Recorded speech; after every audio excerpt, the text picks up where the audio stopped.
Report card ने बढ़ाई BJP के सांसदों विधायकों की परेशानी, परफॉर्मेंस सुधारने की मिली नसीहत। जनता से दूर रहकर राजनीति करने वाले बीजेपी के सांसदों और विधायकों के पसीने छूटने लगे हैं। बीजेपी के आंतरिक सर्वे के आधार पर तैयार रिपोर्ट कार्ड ने कई सारे विधायकों और सांसदों की परेशानियां बढ़ा दी हैं। आने वाले लोकसभा चुनाव से पहले बीजेपी इसी तरह के 2-3 सर्वे और कराएगी और फिर भी लापरवाह सांसद और विधायक नहीं सुधरे तो उनकी छुट्टी तय मानी जा रही है। बीजेपी ने की विधायक सांसदों के साथ बैठक। शुक्रवार को बीजेपी ने गरवारे क्लब में विधायकों सांसदों के साथ साथ राज्यसभा और विधान परिषद के सदस्यों की विभागवार अलग अलग बैठक की।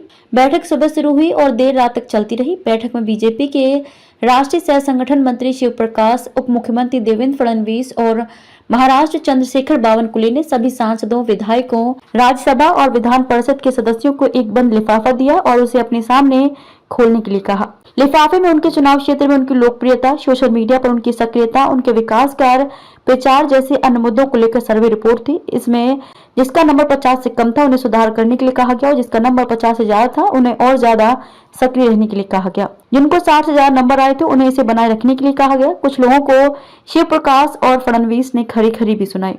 रिपोर्ट के बारे में बताया जा रहा है कि लोकसभा के कुल 23 सांसदों में से 5 से 7 सांसदों की परफॉर्मेंस बहुत घटिया है। मतदाता और वहां के पदाधिकारी अपने सांसद से बेहद खफा हैं।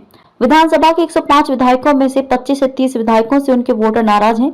इन्हें बहुत ज्यादा सक्रिय होने के लिए कहा गया है। किसी पर उठे सवाल, किसी की वाहवाही। देर रात चली बैठक के दौरान बाहर पार्टी के सांसदों, विधायकों, पार्टी पदाधिकारियों में मुंबई के तीनों सांसदों को लेकर चर्चा हो रही थी। बीजेपी की सांसद पूनम महाजन की परफॉर्मेंस पर उंगली उठाई गई, जबकि मनोज कोटक पर भी सवाल उठाए गए। उल्टे गोपाल शेट्टी को वाहवाही मिल रही थी। कहा गया कि शेट्टी कभी कभी पार्टी लीग से हटकर बोलते हैं और बहुत जल्दी ही गर्म हो जाते हैं, लेकिन उनका परफॉर्मेंस चुनाव क्षेत्र में बहुत बढ़िया है। जनता के बीच उनकी लोकप्रियता स्वीकार की गई। चर्चा थी कि महाजन की सीट पर आशीष शेलार और विनोद तावड़े तगड़े उम्मीदवार हो सकते हैं, जबकि किरीट सोमैया की सक्रियता कोटक के लिए बुरी खबर ला सकती है। बैठक के बाहर चर्चा ये भी थी कि गजानन कीर्तिकर वाली सीट से बीजेपी अपना उम्मीदवार दे सकती है।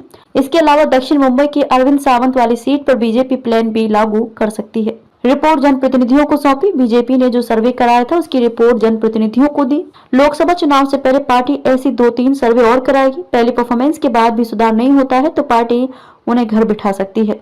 पार्टी के एक वरिष्ठ नेता ने बताया कि सभी को परफॉर्मेंस रिपोर्ट दे दी गई है।